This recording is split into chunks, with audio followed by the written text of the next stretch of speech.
शांति। तो आज एक बहुत अच्छा विषय पर चर्चा करेंगे। मुझे लगता है आप लोगों ने मुरली सुनी होगी। अब लास्ट का सीजन का लास्ट की मुरली, इस सीजन की लास्ट की मुरली 20 तारीख की, 20 मार्च की सुना सभी ने। और उसके अंदर चलते चलते बाबा ने एक बहुत गहरी बात बोल के गए। बाप बच्चों से क्या चाहते हैं सुना सभी ने। बाबा ने कहा कि मेरा हर बच्चा राजा बच्चा बन जाए, स्वराज्य अधिकारी बच्चा बन जाए, ये बाप चाहता है। ये बहुत गहरी बात है, क्योंकि जो संगम युग का स्वराज्य अधिकारी है वही भविष्य का कौन है? राजा है। तो जलंधर वाले राजा कौन कौन बनेगा? हाथ खड़ा करो। किनको राजा बनना है? अच्छा, सभी को बनना है। बहुत अच्छा, क्योंकि आप लोगों ने राजनीति की पालना ली है और राजनीति ने ऐसे किसी को ऐसे उसकी स्टूडेंट नहीं है।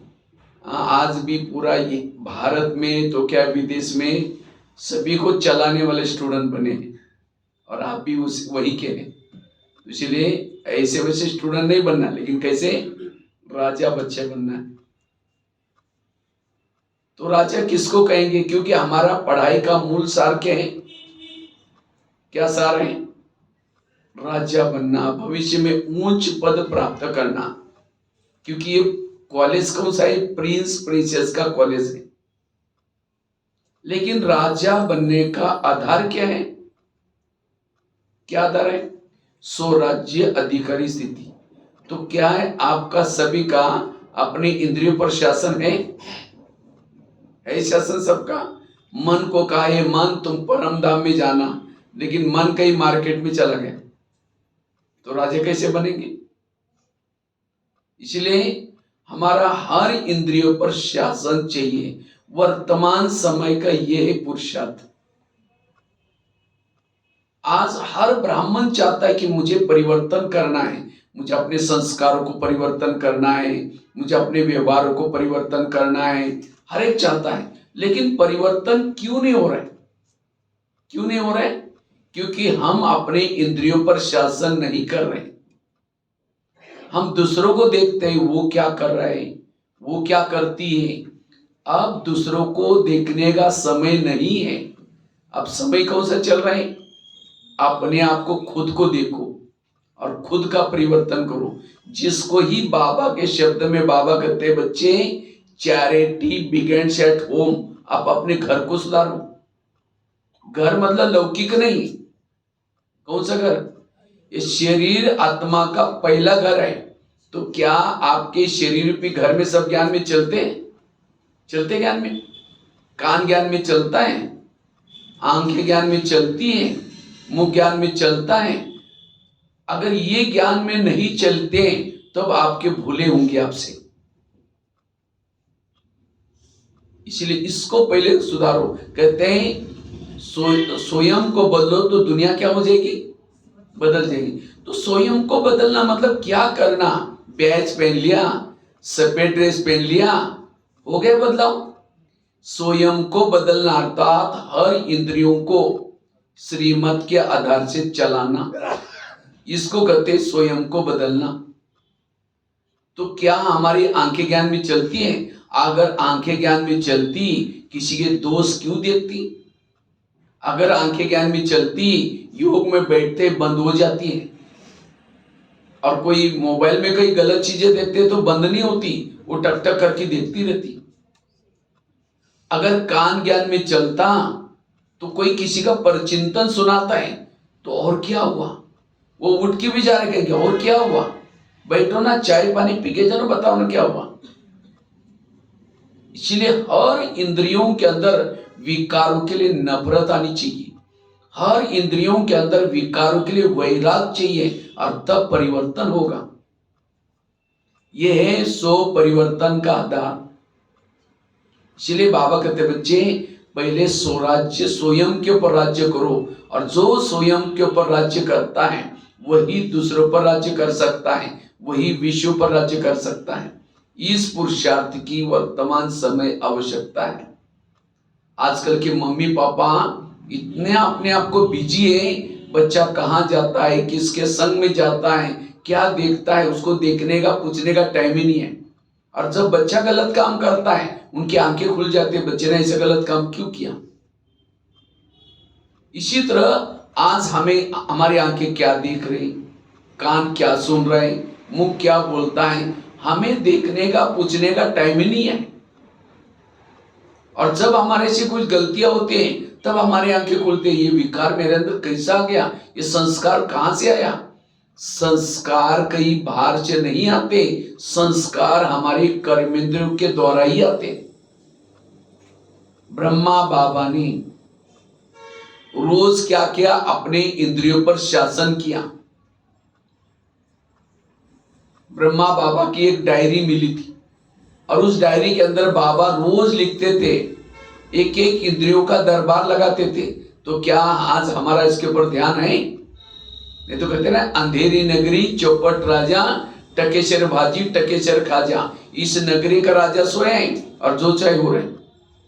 इसलिए इंद्रियों पर शासन करना जरूरी है, और जब तक इंद्रियों पर शासन नहीं है तब तक हमारे में बदलाव नहीं आएगा। इसीलिए स्वराज्य अधिकारी की स्थिति चाहिए। आजकल फेसबुक में, व्हाट्सएप में, यूट्यूब में इतनी सारी चटपटी बातें आ रहे हैं,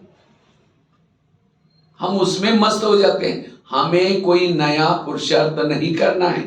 कौन सा पुरुषार्थ करना है? जो हमारी मम्मा ने किया, जो हमारे बाबा ने किया, जो हमारी दादियों ने किया, वही पुरुषार्थ करो। नया पुरुषार्थ का कोई प्लान नहीं बनाना है। क्योंकि आज दुनिया के शास्त्र इकट्ठे करो, ग्रंथ इकट्ठे करो, एक पहाड़ बन जाएगा, लेकिन उसे हुआ कुछ भी नहीं।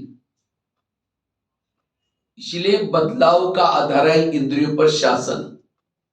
आज आज सारे धर्मों का, सारे ग्रंथों का, सबका सार क्या है? इन विकारों पर जीत प्राप्त करना।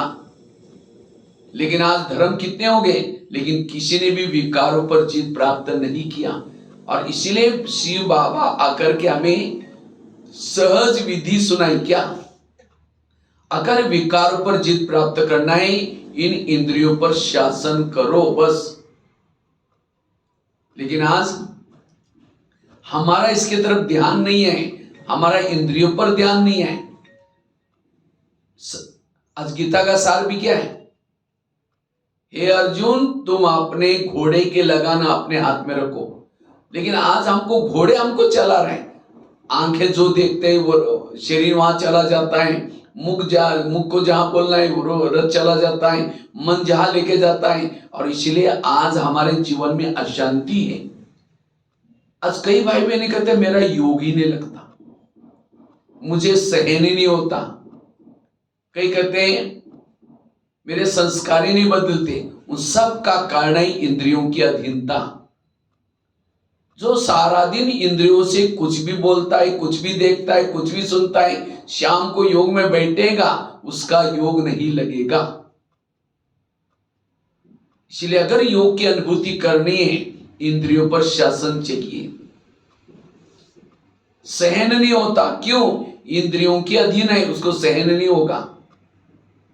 इसलिए स्वराज्य अधिकारी वही भविष्य का राज्य अधिकारी। जैसे प्रधानमंत्री दिल्ली में शांति में कब बैठेंगे? जब उसके पार्टी के सारे लोग अपनी ड्यूटी एक्यूरेट करते हैं। अगर एक ने कोई गलत काम किया, उनकी नींद फिट जाती है।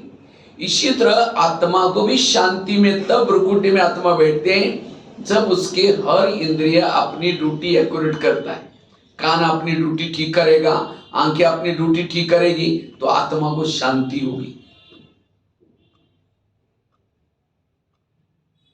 इसलिए वर्तमान समय का पुरुषार्थ है स्वराज्य अधिकारी। दुनिया पर शासन वही कर सकता है जिसने इस दुनिया पर शासन किया। ये दुनिया में कितने लोग हैं? तीन लोग हैं, शरीर में भी तीन लोग हैं, आत्मलोक। दुनिया में 70% पानी है, शरीर में भी कितना पानी है? 70% पानी है। दुनिया में 950 करोड़ लोग हैं, शरीर में भी 950 करोड़ सेल्स जीवाणु हैं। दुनिया 5 तत्वों की बनी है, शरीर भी 5। ये दुनिया का सैंपल, ये दुनिया है। और जिसने इस दुनिया पर शासन किया वही इस दुनिया पर शासन कर सकता है। इसलिए बाबा कहते हैं स्वयं को बदलो, दुनिया अपने आप बदल जाएगी। आज कई कहते सतयुग कब आएगा, कृष्ण जन्म कब लेगा। बाबा ने कहा कि संगम युग 100 साल का है, अभी तो ये 87 साल पूरा हो गया, 14 साल बाकी है। सतयुग का गायन क्या है? क्या गायन है? एक धर्म, एक राज्य, एक कुल, एक मत। तो क्या आपने अंदर सतयुग बनाया? एक आत्मा का शासन पूरा बॉडी पर है, एक राज्य, एक धर्म, एक राज्य। सतयुग अपने अंदर पहले बनाना है और तब बाहर सतयुग आएगा। इसलिए बाबा कहते बच्चे इस स्वराज्य अधिकारी का पुरुषार्थ करो। राजा कौन बनेगा, दासी कौन बनेगा, साहूकार कौन बनेगा, सिस्टम है। कोई ब्रह्मा कुमारी इसके ज्ञान में आता है, ना धन से सेवा करता है, ना ज्ञान किसी को सुनाता है, इंद्रियों के अधीन है, वो क्या बनेगा? दास दासी। दास दासी वो बनेगा जो उदास रहता है। अभी कुछ दिन पहले और एक मुरली चली थी इसी सीजन में। बाबा ने कहा कि कई बच्चे कहते हैं बाबा हम भविष्य में क्या बनेंगे। तो बाबा ने उस समय उस मुरली में कहा कि मैं बच्चों को एक विचित्र दर्पण देता हूं और इस दर्पण में देखो कि मैं क्या बनने वाला हूं। और ये विचित्र दर्पण है इंद्रियों पर शासन करने का दर्पण। अगर आपने इंद्रियों पर, हमें क्या लगता है राजा कौन बनेंगे? जो मधुवन में रहते हैं, जो समर्पित है, जिन्होंने मम्मा पापा को देखा है, जिनके बहुत बड़े सेंटर्स हैं, जिन्होंने बहुत बड़े बड़े सेंटर खोले हैं, जिन्होंने बहुत कई को लगता है ये राजा बनेंगे। बाबा कहता है राजा बनने का वो आधार नहीं है। राजा बनने का आधार है इंद्रियों पर शासन। क्योंकि जिसका इंद्रियों पर शासन है उसका व्यवहार सबको अच्छा लगेगा। कहेंगे माता बड़ी अच्छी है, ये भाई बहुत अच्छा है। अच्छा है मतलब क्या? उसका इंद्रियों पर संयम है। इसलिए स्वराज्य अधिकारी बनना, चाहे कोई मधुवन में रहता, बाबा ने कोई मुरली में नहीं कहा कि मधुवन में रहने वाला वो राजा बनेगा, समर्पित है वो राजा बनेगा। राजा वो बनेंगे जो स्वराज्य अधिकारी। इसलिए इंद्रियों पर शासन करने की जरूरत है। अनुशासन, नौका पानी के ऊपर से जाएगी तो क्या करेगी? पार कराएगी। लेकिन नौका के अंदर अगर पानी आएगा तो क्या करेगी? डुबा देगी। जो इंद्रियों को चलाता वो पार हो जाता है, जिसको इंद्रियां चलाते वो डूब जाता है। आज हमारे हार का कारण, पराजय का कारण कोई व्यक्ति नहीं, परिस्थिति नहीं, स्वयं की इंद्रियां।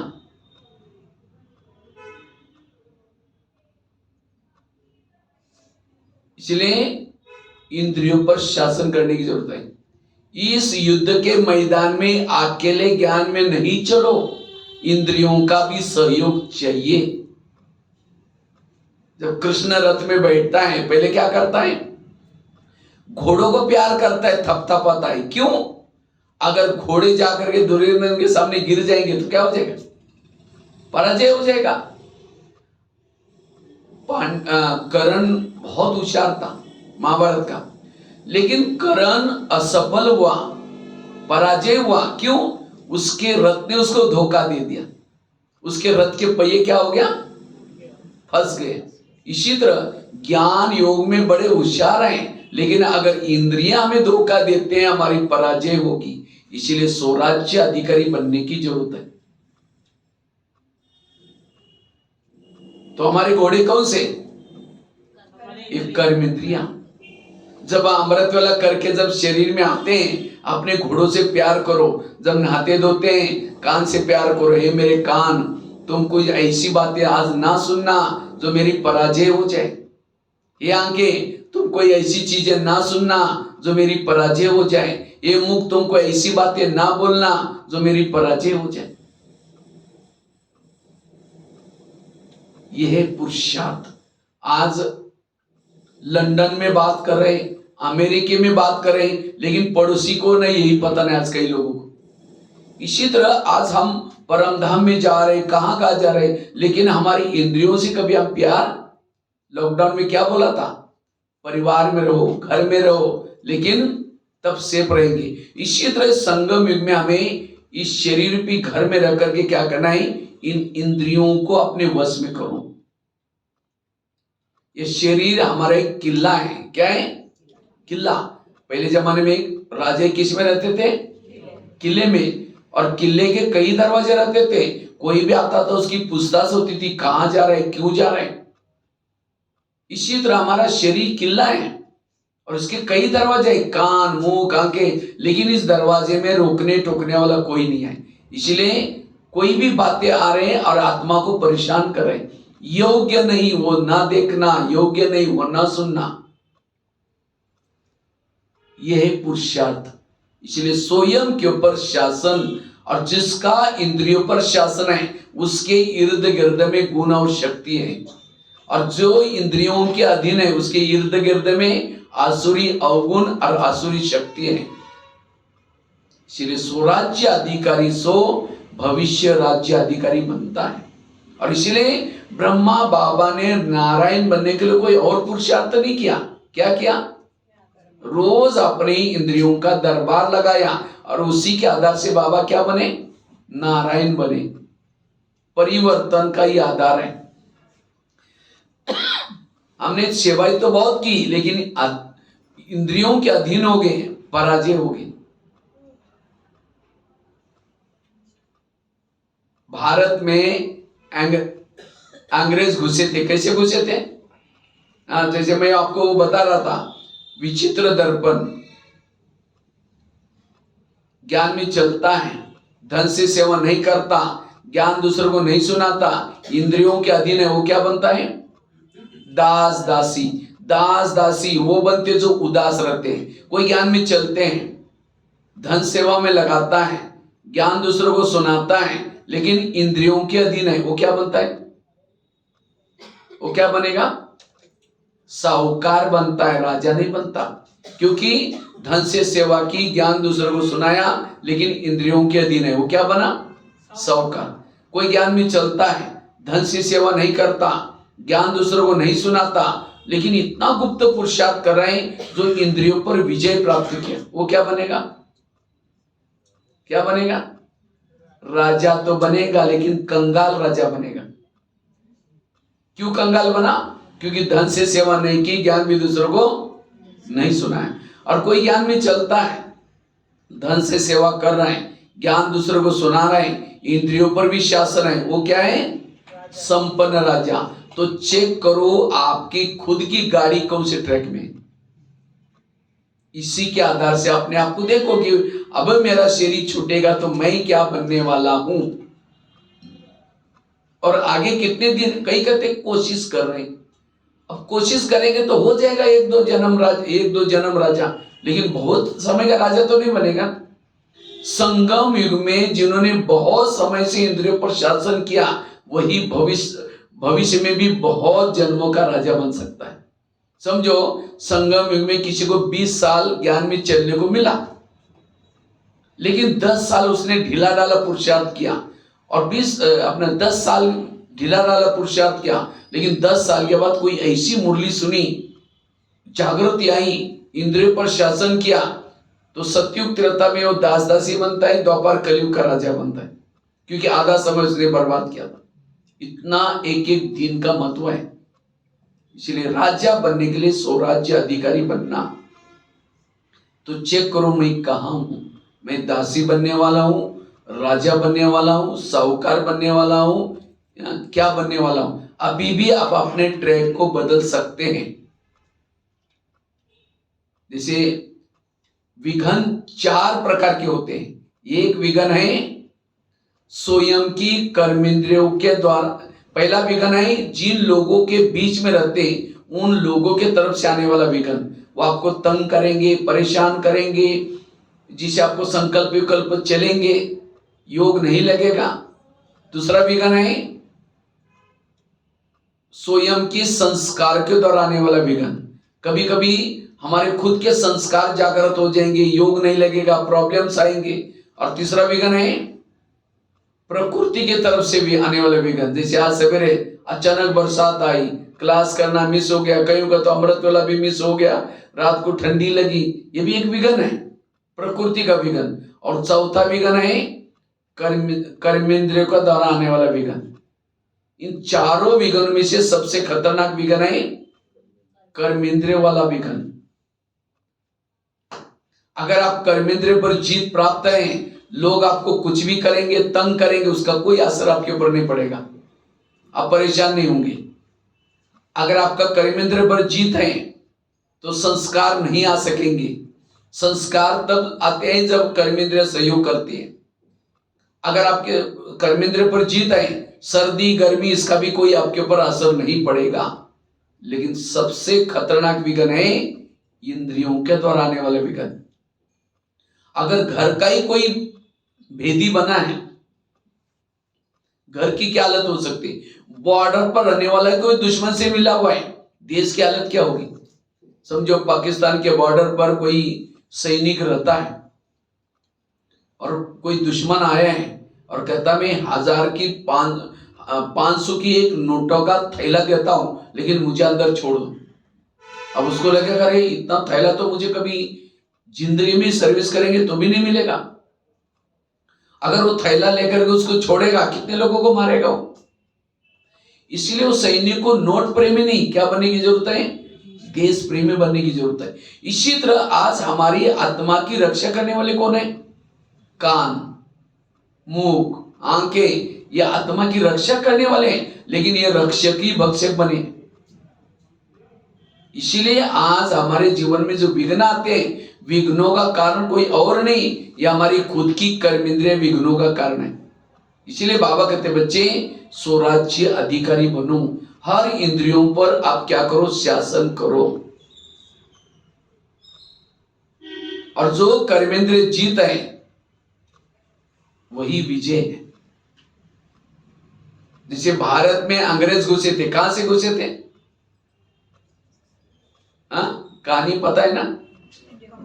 भारत में अंग्रेज आए, उस समय कहते हैं भारत में नवाबों का शासन था, बंगाल का नवाब, बिहार का नवाब, सूरत का नवाब। तो अंग्रेज आए और नवाब के साथ दोस्ती की, और दोस्ती करते करते दिल्ली के ऊपर क्या किया?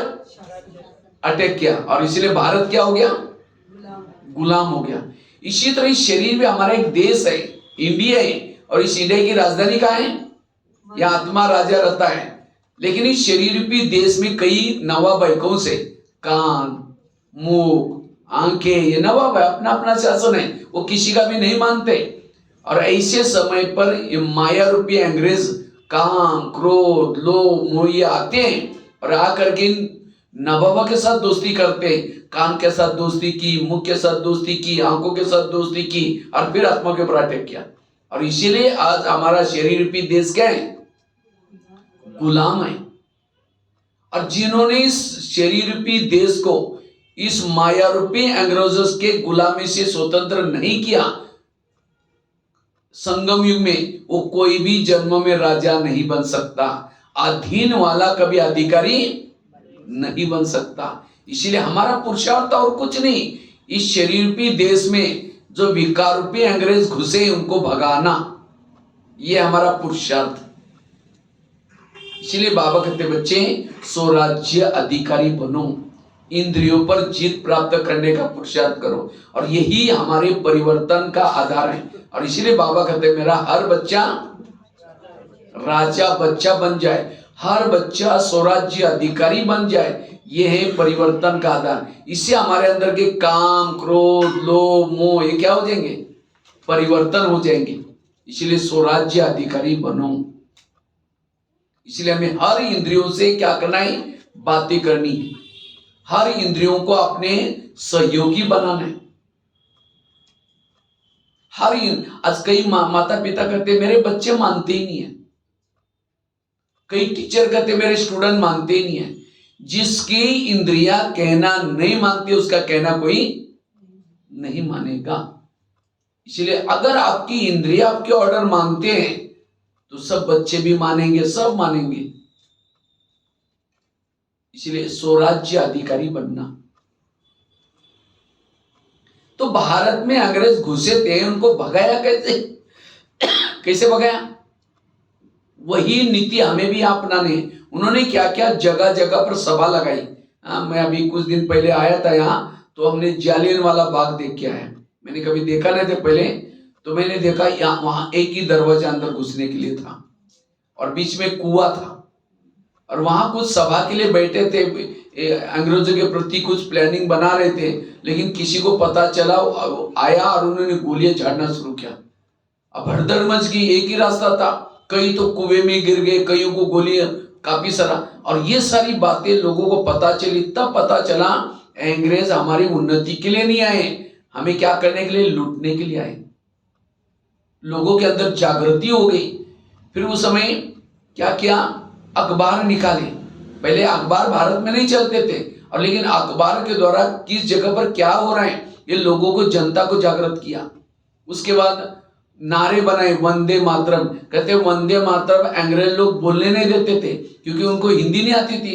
उनको लगता है कि वंदे मातरम मतलब हमको बांधो और मारो बोल रहे लोग। नमक का सत्याग्रह, दांडी यात्रा। मुझे लगता है गणपति का त्योहार तब से भारत में शुरू हुआ, ताकि त्योहार के बहाने लोग इकट्ठे हो जाए, लेकिन उसके लिए स्वतंत्रता के लिए कुछ ना कुछ। और तब जनता जागृत हो गई। जनता ने क्या क्या, अंग्रेज लोगों को फिर भगाया। इसी तरह आज हमारे शरीर रूपी देश में विकार रूपी अंग्रेज घुसे, उनको भगाना है। तो हमारी जनता कौन है? ये कर्मेंद्रिय हमारी जनता है। उस जनता को जागृत करने की जरूरत है। लेकिन आज हम कभी भी इंद्रियों से बातें करते नहीं, हम कभी भी उनको उसके प्रति बोलते नहीं, और इसलिए आज मायाजीत नहीं बन रहे। इसलिए मायाजीत बनने का आधार है इंद्रियों का सहयोग। और जब तक आपकी इंद्रियां अंदर माया गो बैक नहीं करेंगे, तब तक स्वराज्य अधिकारी नहीं बन सकते। इसलिए ब्रह्मा बाबा ने यह पुरुषार्थ किया। तो हम स्वराज्य अधिकारी कैसे बने, इंद्रियों से कैसे बातें करें, कैसे हम अपना दरबार लगाएं रोज अमृत वेला उठने के बाद। क्योंकि शिव बाबा हमें क्या मिला है, दोस्त के रूप में मिला हुआ है।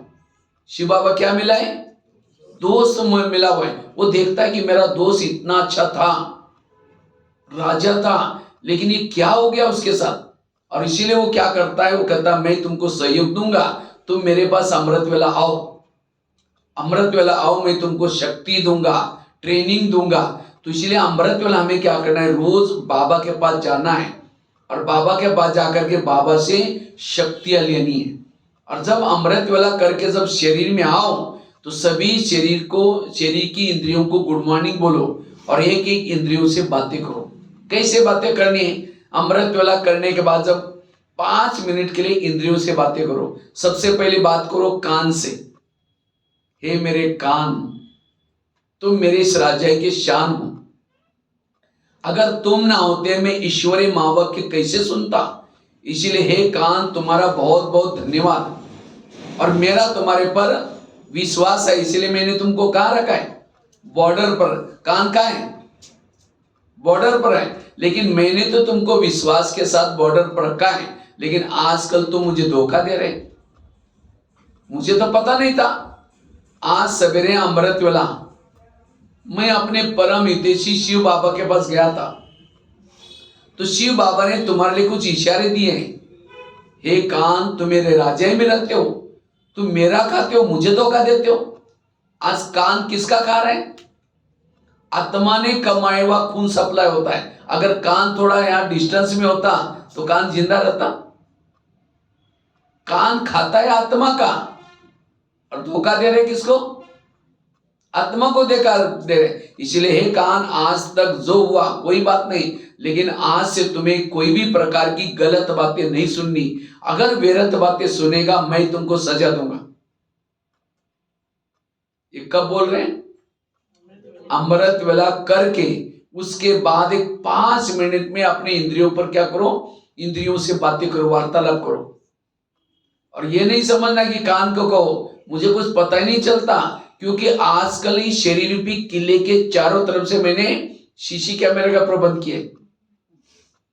आजकल घर में, ऑफिस में कौन आया कौन गया सब पता करने के लिए क्या लगाते, कैमरे लगाए जाते हैं। इसी तरह मेरा भी तीसरा नेत्र एक्टिव है, वो खुला हुआ है।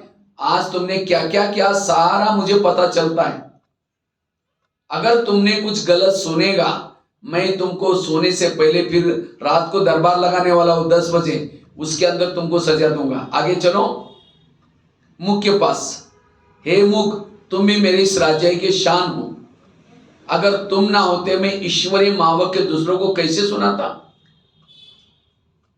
लेकिन कभी कभी तुम क्या करते हो, किसी का परचिंतन करते हो, अपमान करते हो। क्या इसके लिए मैंने रखा है? अगर तुम किसी का परचिंतन करेगा मैं तुमको सजा दूंगा।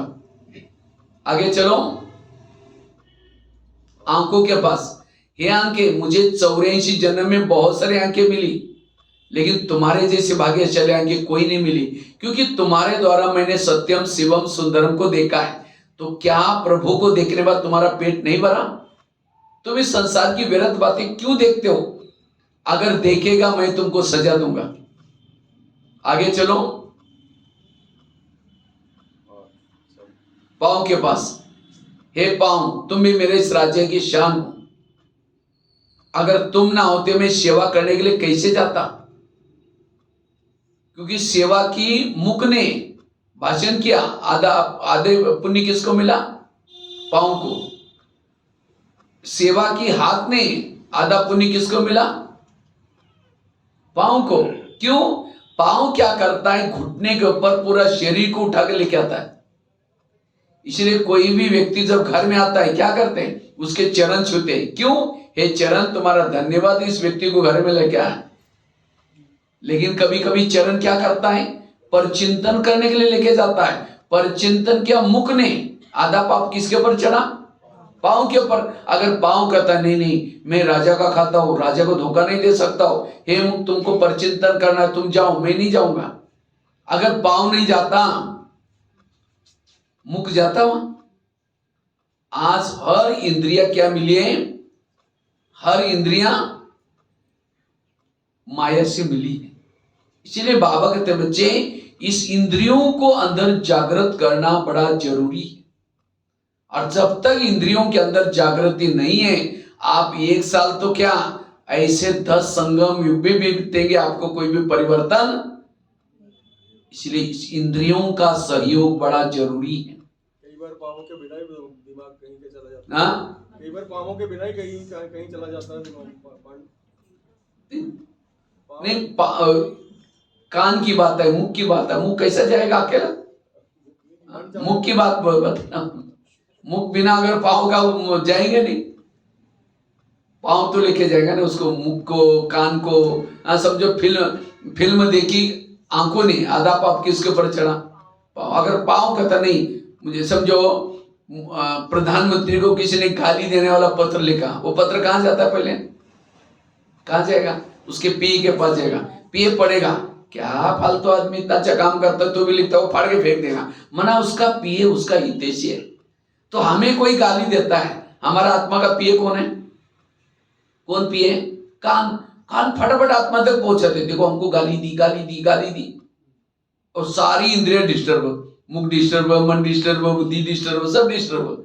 और सवेरे के 4 पेज की मुरली भी सुनी थी, उसको कान क्या करता है? निकाल देता है। वो ये नहीं बोलता बाबा, आत्मा को नहीं कहता नहीं आज बाबा ने ऐसे बोला, वो निकाल लेता है। इसका मतलब कान आपका हितैषी नहीं है। तो हर इंद्रिय आत्मा की जब तक हितैषी नहीं बनेगी तब तक परिवर्तन नहीं आएगा। और इसलिए और तब हितैषी बनेंगे जब आप उससे रोज वार्तालाप करेंगे, उससे बातें करेंगे, उससे प्यार करेंगे। हमको याद आए दादी प्रकाशमणि जब मधुबन में रहती थी, हम लोग रहते थे उस समय, दादी कभी कभी कहीं पे जब बाहर जाना है सभी निवासियों को इकट्ठा करके क्लास लेती थी और बहुत प्यार करती थी, सबको टोली खिलाती थी, सबकी महिमा करती थी। देखो तुम लोग कितना अच्छा सेवा कर रहे हो, तुम ना होते तो यज्ञ में इतना अच्छी सेवा कैसी होती, सबको प्यार करती थी। और इसीलिए जब दादी कहीं बाहर जाती थी सबको लिखता था कि दादी ने हमको बोल के गए, इसलिए सारे जिम्मेवारी से ध्यान रखते थे। इसी तरह ये है राजा की निशानी। इसी तरह आज हमारी इंद्रियां हमको कितना सहयोग दे रहे हैं। आज कान कितना सहयोग देता है मुरली सुनने का, आंखें कितनी सहयोग दे रहे हैं, लेकिन कभी हम इंद्रियों से प्यार किया है कभी बैठ करके? हे मुख तुम थैंक यू, आज कितना अच्छा भाषण किया। हे आंखें तुमने तो योग में बिल्कुल झपका भी नहीं, बहुत अच्छा देखा, थैंक यू तुम्हारा।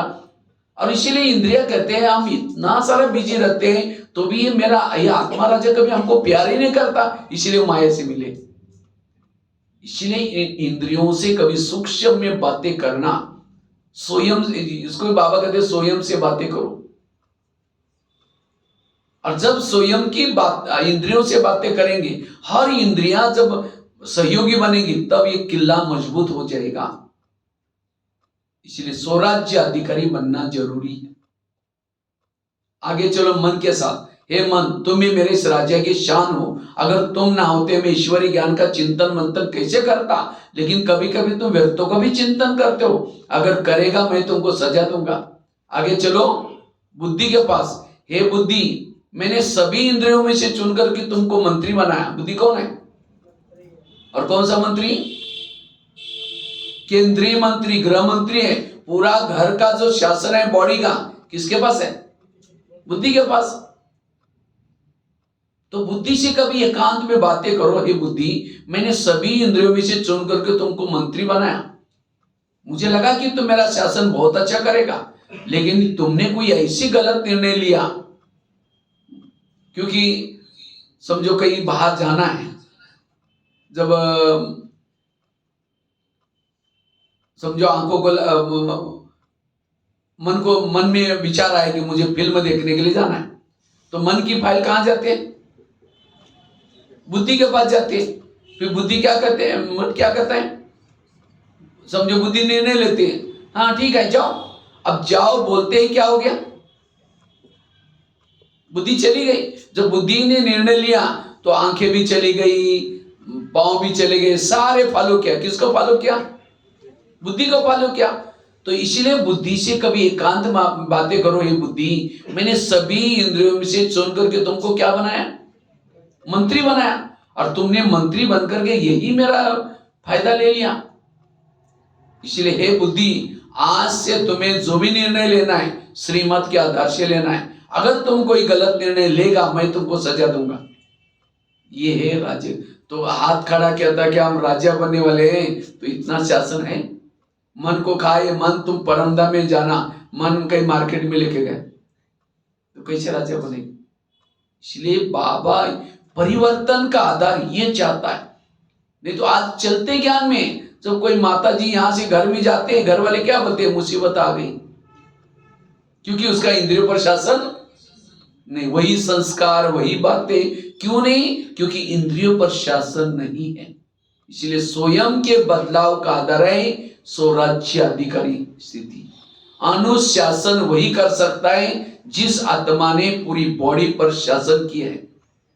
और इसीलिए बाबा कहता है, बाप दादा क्या चाहता है? मेरा हर बच्चा राजा बच्चा बन जाए, हर बच्चा स्वराज्य अधिकारी बन जाए। ये बाबा की चाहना है। और इससे आपके संस्कार बदलेंगे, व्यवहार बदलेगा, आपके अंदर का परिवर्तन आएगा। तो ये हो गया सवेरे का दरबार। फिर रात को सोने के पहले फिर दरबार लगा दो। कितना बजे? 10 बजे। सभी इंद्रियों से बुला करके क्या करो? बातें करो। लेकिन हम क्या करते हैं? 10 बजे दरबार लगाने के बजाय बिस्तरा डाल देंगे। बाबा कहेंगे आज बाबा बहुत थके, घर में मेहमान आए थे, दिन में रेस्ट भी नहीं किया था, प्लीज बाबा जरूर मुझे 4 बजे जगा देना। फिर कल सवेरे उठना है, ढेर इतने बर्तन मांजना है, कपड़े धुलाई करना है, ये करना है, ऐसा करके सो जाएंगे। फिर कहेंगे इसने मुझे ऐसा बोला वैसा बोला, करते करते सो गए। तो सवेरे तो बाबा तो ओबीडिएंट सर्वेंट है, उठा देता है। उठाने के बाद घड़ी में देखेंगे अभी तो 4 को 5 मिनट कमाई, थोड़ा 5 मिनट के बाद फिर उठेंगे, क्योंकि रात को मच्छर काटे थे, नींद नहीं आई थी, फिर कल दिन में रेस्ट नहीं किया था, ऐसे करके 5 मिनट के लिए सो गए, 5 बजे का पता भी नहीं चलेगा। ये क्यों हो गया? क्योंकि दरबार लगाया नहीं, कुछ अटेंशन दिया ही नहीं। इसलिए रात को अमृत वेला का फाउंडेशन है सोने की पहली की बेला। जो सोने के पहले अटेंशन से सोता है उसकी अमृत वेला अच्छी, और जिसकी अमृत वेला अच्छी उसका सारा दिन अच्छा। इसलिए अमृत वेला ढीले डाले नहीं सोना है। अभिमन्यु को मारा था, कैसे मारा था? एक सैनिक आया और उसने अभिमन्यु को ललकारा, हे अभिमन्यु तुम्हारे में दम है, तुम मेरे से लड़। उसको लगता अरे ये छोटा सा सैनिक मेरे पीछे पड़ा है, तो क्या करता, उसका पीछा करते करते गया। और उनका तो कौरवों का प्लानिंग था, चक्र बनाया था। अब पीछे पीछे पीछे लेके गया, और जहां वो महारथियों ने चक्र बनाया तो उसके अंदर फंसा दिया। इसी तरह और ऐसे बेमौत मारा था उसको। इसी तरह माया भी क्या करते, बड़ी चालाक है, रोज आपको मारने के लिए, खत्म करने के लिए क्या करते, चक्र बनाते। सवेरे सवेरे काम क्रोध नहीं आता, एक आलस आता है, साधारण सैनिक आता है और मित्र के रूप में आता है। सो जाओ, तबीयत खराब है, सो जाओ, सुला देगा। और जब 2-3 दिन सुलाया, बाबा से दूर किया, सारे वो महारथी मिलकर के ऐसे मार देंगे, फिर कहेंगे ये क्या हो गया। इसलिए अटेंशन से हमें रोज दरबार लगा करके आलस के साथ दोस्ती नहीं करनी। सवेरे सवेरे जो 4 बजे गधीले पर सो जाता है उसको गदाई मिल जाती है। अगर भविष्य में रजाई चाहिए, सवेरे सवेरे रजाई का त्याग कर दो बस। जो रजाई ओढ़ करके सोएगा उसको रजाई नहीं मिलेगी। और यहां तो रजाई बड़ी अच्छी लगती है ना ठंडा मौसम में। इसलिए अमृत वेला अच्छी तरह करना है। इसलिए रात को सोने के पहले फिर दरबार लगा दो 10 बजे। सभी इंद्रियों से बातें करो। सबसे पहले बात करो कान से। हे मेरे कान, तुम मेरे इस राज्य की शान हो। अगर तुम ना होते मैं ईश्वरी महावाक्य कैसे सुनता। इसलिए तुम्हारा बहुत बहुत धन्यवाद। लेकिन 7 बजे तुम्हारे द्वारा एक मुरली सुनी थी, इसलिए तुम्हारा धन्यवाद। लेकिन 12-1 बजे को एक माता जी आई थी और किसी के परचिंतन की बातें सुना रही थी, और तुमने बड़ा नजदीक जाकर सुना था। और क्या हुआ? क्योंकि मैंने सीसी कैमरे के अंदर रिकॉर्डिंग में देखा हुआ। तुमको मैंने सवेरे सुनने के लिए मना किया था, तो भी तुमने सुना, इसीलिए तुम्हारे लिए सजा। सजा मानो कान को काटने करके फेंकने की सजा नहीं। कौन सी सजा? दो दोबारा मुरली सुनो, ये है कान की सजा। क्योंकि जिस कान में ज्ञान भरपूर है वो कभी भी परचिंतन नहीं सुनेंगे। आगे चलो मुख के पास। मुख तुम्हारा चार्ट कैसा रहा? समझो कान ने दरवाजा खोला, दुश्मन को अंदर कर दिया, तो कम से कम तुमने तो चुप रहना चाहिए था। तुमने भी बोला हाँ वो ऐसी करते, वो बहन ने ऐसा किया, वो भाई ऐसा ही है। दुश्मन और अंदर घुस गया, इसीलिए तुम्हारे लिए सजा कौन सी? कल के दिन तुम्हारा कारोबार मंद रहेगा। मौन है मुख की सजा। यह है राजाओं की निशानी। क्योंकि राजाओं की कुछ निशानी होती है। राजा की निशानी, राजा जिस शहर में रहता है सब लोग उसका कहना मानते हैं, उसको कहते हैं राजा। तो आप जिस शहर में शरीर में रहते हैं तो क्या सब आपका कहना मानते हैं? राजा का कहना कोई नहीं मानता, राजा उसको फांसी देता है। पहले कहानी आती थी ना, एक राजा था, वो बड़ा स्ट्रिक्ट था। इसीलिए अब हमें भी एक एक इंद्रियों पर शासन करना है, अधीन नहीं होना है। ये तो आंखों के अधीन। सामने से कोई आता है, मन क्या बोलता है, ये तो बड़ा बेकार आदमी है, इन्होंने कई बार हमको हमारा अपमान किया, निंदा किया, ये तो बड़ा खराब है। मन में विचार आ रहे और आत्मा चुपचाप सुन रहे। ये अधीनता। तुरंत मन से बात करो। ये मन जिसको भगवान कहता है मीठे बच्चे, और तुम उसके लिए बेकार बोल रहे। खबरदार, अगर मेरे भाई के लिए तुमने ऐसा सोचा तो तुमने सोच सोच करके हमारे आपस में दूरियां पैदा की, अब नहीं चलेगा। ये तुरंत उसको मन में आते, नहीं तो मन में सोच सोच करके फिर हमारी संकल्प में आया, बोल में आया और हमारी दूरियां पैदा की। दूसरी राजा की निशानी क्या है? राजा दानी होता है, राजा के घर से कोई खाली नहीं जाता। तो आप लोगों ने हाथ खड़ा किया तो हम राजा बनने वाले हैं, तो इतना दान करते हैं। यहां से समझो दिल्ली जा रहे हैं, बाजू में कोई बस में बैठा, एक शब्द भी नहीं सुनाया, कंजूस राजा है। इसलिए देते रहो। पड़ोसी ने रोज घंटी बजा करके कहती है देवी आओ मुझे दर्शन दो, देवी एक शब्द भी नहीं सुनाया। मनसा से सुनाओ, संकल्प भी भेजो, बाबा ये सामने जो आत्मा है इसका भी कल्याण करना, बस एक शब्द भी भेजो तो भी उसका कल्याण होगा। जो दान करता है वो राजा है। कई को क्या लगता है हम ब्रह्मा कुमारी में आए हैं हमें सब कुछ मिलेगा, ये हमारी गलत फहमी है। अगर ब्रह्मा कुमारी में आकर के यहां आपने कुछ किया ही नहीं तो आपको मिलेगा कुछ भी नहीं है। अब आपको इतनी पालना मिल रही, इतना बाबा का प्यार ज्ञान, दुनिया में तो कहते हैं एक बूंद के लिए वो प्यासे हैं, साक्षात्कार के लिए परमात्मा के लिए तरस रहे, लेकिन आपने साक्षात्कार नहीं, साक्षात परमात्मा को देखा हुआ है। मधुबन में गए, बाबा मिलन किया हुआ है।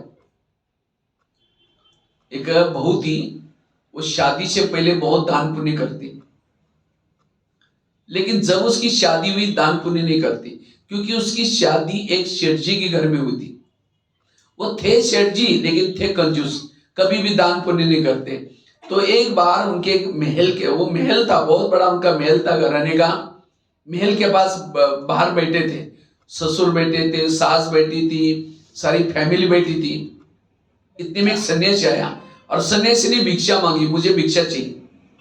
उस समय बहू क्या बोलते हैं, मैं खुद बासी खाती और भूखी सोती, तुमको कहां से दूं? तो सास को तो बड़ा गुस्सा है, ये हम तो बड़े सेठ आए और ये क्या बोल रहे हैं।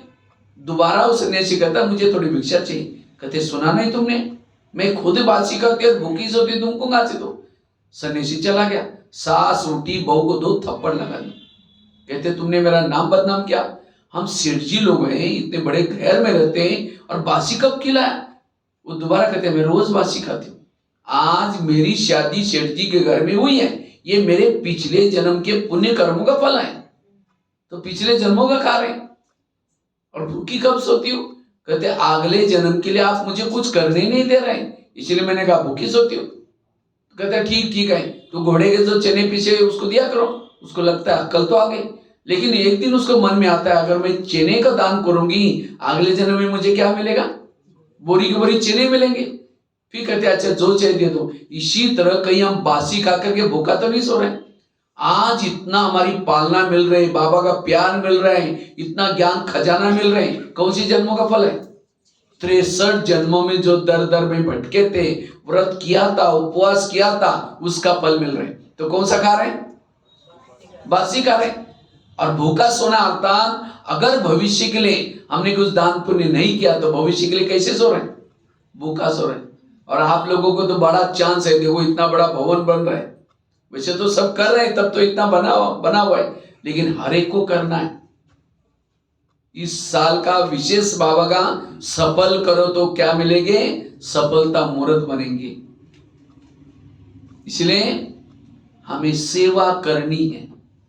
अपने कोई रिश्तेदारी है उसको भी उमंग उत्साह दो, उसको भी कहो कि यज्ञ रचा हुआ है, देखो आप अगर सहयोग करते हैं तो हमें जो दान करता है वो राजा है। और आगे चल करके बाबा आपका स्वीकार नहीं करेगा, अभी चांस है। आगे चल करके जैसे बाबा की प्रत्यक्षता होती जाएगी, अब देखो द्रौपदी मुर्मू जैसे बड़े बड़े लोग विज्ञान में चल रहे, संसद में भी मुरली चल रहे। आगे चल करके अभी एक कुछ कॉन्फ्रेंस हुई थी मधुबन में, गीता का भगवान कौन, तो सभी ने मान लिया कि वास्तव में गीता का भगवान है शिव। और धीरे धीरे सबको पता चलेगा, लोगों को पता चलेगा कि गीता का भगवान आकर के ज्ञान सुना रहे हैं। लोग आकर के कहेंगे हमारा प्लॉट ले लो, हमारा ये ले लो, लेकिन मधुबन से डायरेक्शन आएगा कृपया किसी का भी कुछ नहीं लो, क्योंकि बाबा लेगा तो देना भी तो पड़ेगा ना बाबा को। जैसे 1500 की नोटा बंद हो गई, उस समय सभी ने ला करके क्या कहाँ डालना शुरू किया?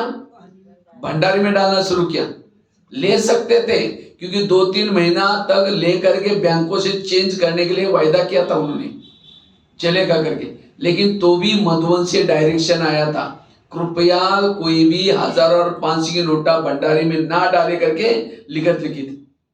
और पहले डालने के लिए बोलते तो हाथ थर कांपता था, डालू ना डालू 1000 के 500 के। जब बंद हो गया तो डालना शुरू किया। इसी तरह आगे चल करके बाबा की प्रत्यक्षता होगी, लोग आकर के कहेंगे हमारा प्लॉट ले लो, हमारा ये ले लो, लेकिन मधुबन से डायरेक्शन आएगा, कृपया किसी की भी प्रॉपर्टी कुछ भी नहीं लेना। सेंटर के बाहर बोर्ड लगेगा, कृपया कोई भी यहाँ धन से सेवा प्रॉपर्टी देने का प्रयत्न ना करें। इसलिए जो करना है अब कर लो।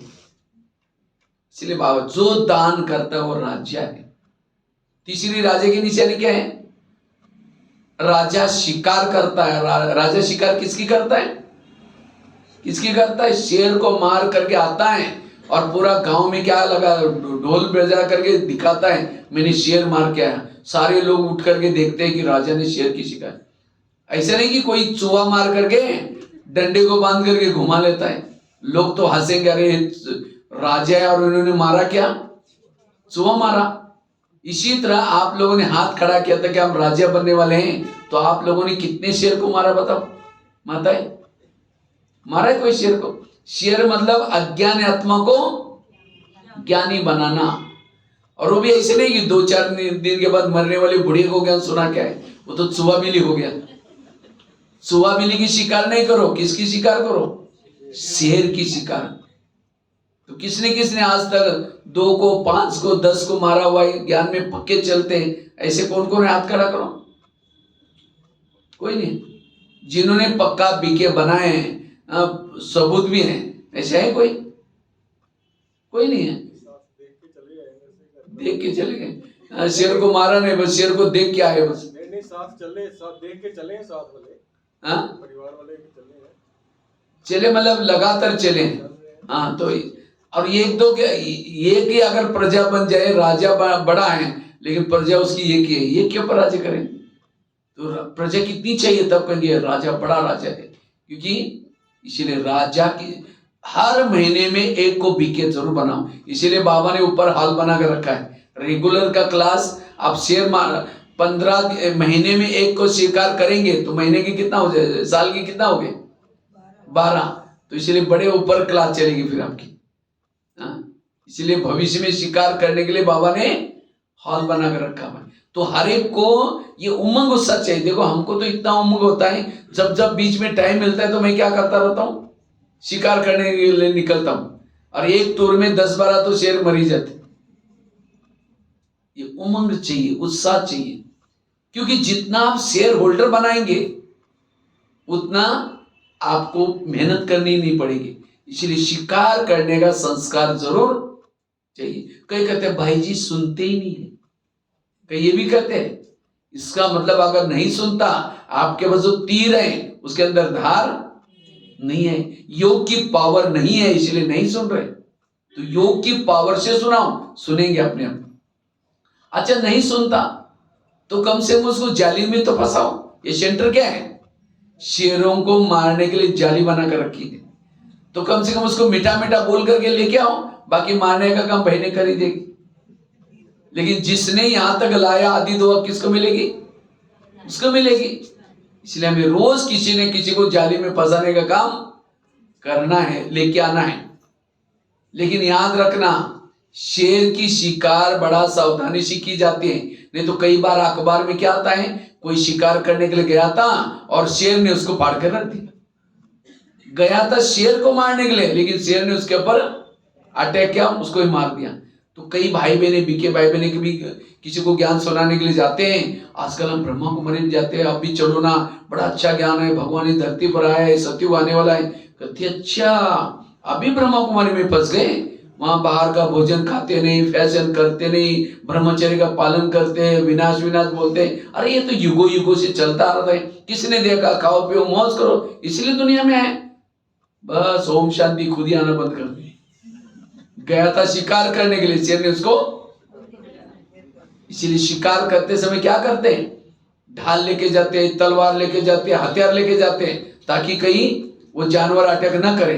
इसी तरह आपको भी क्या करना है, ड्रामा की ढाल, ज्ञान की तलवार पर सारे अगर कोई नहीं सुनता तो क्या कहो, ड्रामा की ढाल सामने लगा करके मेरे कुल का नहीं, कुल का नहीं, कुल का नहीं, बचा करके अपने आप वापिस आ जाओ, खुद बचा करके गया। इसीलिए शिकार करने का शौक चाहिए। जो शिकार करता वो राजा, और राजा की निशानी, फलों का राजा किसको बोलते हैं, आम को। क्यों फलों का राजा आम को क्यों बोलते हैं? वैसे तो बोलना चाहिए नारियल को, क्योंकि भगवान को प्रसन्न करना है तो किसको तोड़ते हैं, नारियल को। उद्घाटन करना है तो किसको तोड़ते हैं, नारियल को। लेकिन नारियल को राजा नहीं बोला, राजा किसको बोला है, आम को। क्यों? मीठा तो चीकू भी उससे भी ज्यादा मीठा होता है। वास्तव में आम फलों का राजा इसीलिए बना क्योंकि आम के साथ सबका प्यार ज्यादा होता है। प्यार किसके साथ होता है? निशानी क्या है? जब आम का सीजन आता है, आम लेके मुंह में चूसते रहेंगे, निकालते रहेंगे, डालते रहेंगे, प्यार कर रहा है उसे। अब सूखा नारियल लेकर चूसो, 32 दाता वो भी टूटेगा, मिलेगा कुछ भी नहीं। तो कहने का मतलब राजा बनने के लिए सबके प्यारे बनो। अगर आप उधर से आ रहे हैं, आपको देख करके कोई रास्ता काट रहे हैं, दूसरा रास्ते से जा रहे हैं, आपको देखना पसंद नहीं करता, आप राजा नहीं बनेंगे। और क्यों पसंद नहीं? क्योंकि आपका इंद्रियों पर संयम नहीं है। उसको कुछ ऐसे ऐसे शब्द बोला है कभी, इसे आपसे वो नाराज। इसलिए प्यार चाहिए। आपसे अगर कोई किना करता, आप राजा नहीं बनेंगे। और फलों का राजा आम को क्यों बोला? क्योंकि आम ऊपर से नरम है और अंदर से उसकी गुठली कैसी होती है, सख्त होती है। और नारियल कैसा होता है, ऊपर से सख्त है और अंदर से नरम है। जो व्यक्ति ऊपर से कड़क है, मैं जैसे कहता हूं ऐसे करो, ये करो, वो करो, दूसरों को ऑर्डर करेगा लेकिन खुद कुछ नहीं करेगा। ऐसे लोगों को लोग कहेंगे हाँ जी जरूर करेंगे, जरूर करेंगे, और पीछे हो गया हमको पता है पैसे कैसे, जाओ बोलेंगे। इसलिए आम बनो, नारियल मत बनो। नारियल और फलों का राजा आम को क्यों बोला? क्योंकि आम, जब कोई व्यक्ति थक जाता है, परेशान हो जाता है, कहां के सोता है? आम के पेड़ के नीचे जाकर सोता है। जो आम के पेड़ के नीचे जाकर सोएगा उसकी सारी थकान मिट जाती है, रिफ्रेश हो जाता है। और कोई नारियल के नीचे जाकर सोएगा तो छाया तो छोड़ो, और ये नारियल तोड़ करके उसका सिर भी तोड़ देगा, नारियल टूट करके। इसी तरह दुनिया से कोई तंग होकर के, परेशान होकर के अगर आपके संपर्क में कोई आता है, समस्या लेके आया था, आपके संपर्क से समाधान करके गया, रोते हुए आया था, खुश होके गया, वो है राजा। लेकिन कई कई बीके ऐसे भी होते हैं, कोई समस्या लेकर के आया था, यहाँ की कोई उल्टी सुल्टी बात सुना करके उसका दिमाग खराब करके भेजा। अरे यहाँ भी तो ऐसे होते हैं, कौन संपूर्ण बनाए, ये तो ऐसे लोग हैं, यहाँ की उल्टी बात सुनाई, वो कभी राजा नहीं बन सकता। तो राजा बनने के लिए दूसरे का दुख हरो, सबको छाया दो, सुख दो, रोते हुए आया, खुश होके जाए, वो है राजा। और फलों का राजा आम को क्यों बोला? क्योंकि आम जब फल लगता है झुकता है, और नारियल को फल लगता है तो क्या होता है, और ऊपर जाता है। इसी तरह जिसके अंदर कला विशेषता आने के बाद वो नम्रचित रहता है, निरहंकारी होकर के रहता है, वो है राजा। तो राजा बनने के लिए क्या बनो? आम बनो, नारियल। इसीलिए मुझे लगता है भगवान को प्रसन्न करने के लिए नारियल को तोड़ते। नारियल जो आपके अंदर रियल नहीं है उसको तोड़ो, छोड़ो। आत्मा ये नारियल का प्रतीक है। नारियल के लिए एक ना दोहा भी बना हुआ है, बड़ा हुआ तो क्या हुआ, जैसे पेड़ पे तोड़ दिया नारियल जैसा, पंथी को छाया नहीं, फल लागे अति दूर। हाँ वही तो, इसलिए नारियल नहीं, आम बनो। नारियल जो आपके अंदर ही, वैसे तो नारियल भी कोई खराब चीज नहीं, नारियल भी बहुत अच्छी चीज है। क्योंकि नारियल अंदर का जो ऊपर से बोला कवच है, लेकिन उसके अंदर जो पानी है, खोबरा है, बीमारी के लिए अमृत है। इसलिए मुझे लगता है कोरोना काल में एक एक नारियल की कीमत 400-500 रुपए भी हुई थी एक एक नारियल की कीमत, क्योंकि नारियल जब पीने के बाद कई बीमारियां भी उसे मुक्त हो जाते हैं। लेकिन नारियल का पानी पीने के लिए, खोबरा खाने के लिए ऊपर से कवच को क्या करना पड़ता है? तोड़ना पड़ता है। इसी तरह आत्मा भी नारियल का प्रतीक है। आत्मा के अंदर शांत स्वरूप, आनंद स्वरूप, शक्ति स्वरूप, प्रेम स्वरूप बहुत सारे गुण हैं, लेकिन उस गुणों को बाहर निकालना है, ऊपर जो विकारों का कवच है उसको तोड़ना पड़ता है। इसलिए भक्ति मार्ग में केवल नारियल लाकर के मूर्ति के सामने रखते नहीं है, क्या करते हैं? उसको तोड़ते हैं, उसका पानी डालते हैं, फिर कहते हैं भगवान प्रसन्न हो गया। इसी तरह हमने भी क्या किया है, भगवान को, बाबा को प्रसन्न करने के लिए अपना नारियल लाकर रखा हुआ है, आत्मा को उसके सामने आकर रखा हुआ है। केवल यहां आने से नहीं चलेगा, यहां आने के बाद भी नारियल को तोड़ा, अर्थात आत्मा के जो ओरिजिनल संस्कार है उसको बाहर निकालो। शांत स्वरूप, आनंद स्वरूप, शक्ति स्वरूप। केवल बाबा का बन गए, मुरली सुन ली, उससे प्रसन्न नहीं होगा, नारियल को तोड़ना पड़ता है। और जब हम मंदिर में या बिल्डिंग का उद्घाटन करते समय जब नारियल को तोड़ते हैं, एक बार डालने के बाद जब टूट जाता है तब कहेंगे शुभ मुहूर्त है। अब 2-4 बार डाला, टूटा ही नहीं, तो समझ लेते हैं कि मुहूर्त थोड़ा ठीक नहीं है। इसी तरह हमने नारियल को लाया, बाबा के बने, लेकिन कई साल तक ओरिजिनल संस्कार बाहर आए नहीं, इसका मतलब मेरा भविष्य में पद ऊंचा नहीं। इसलिए इस 2023 में क्या करो? अपना नारियल को तोड़ो। और नारियल को तोड़ने का आधार है इंद्रियों पर जीत प्राप्त करना, हर इंद्रियों को अपने सहयोगी बनाना, तब हमारे संस्कार बदलेंगे। ये सारी बातें यादगार बन जाती हैं। इसलिए संस्कारों को परिवर्तन करना जरूरी है। संगम युग में जो जो घटना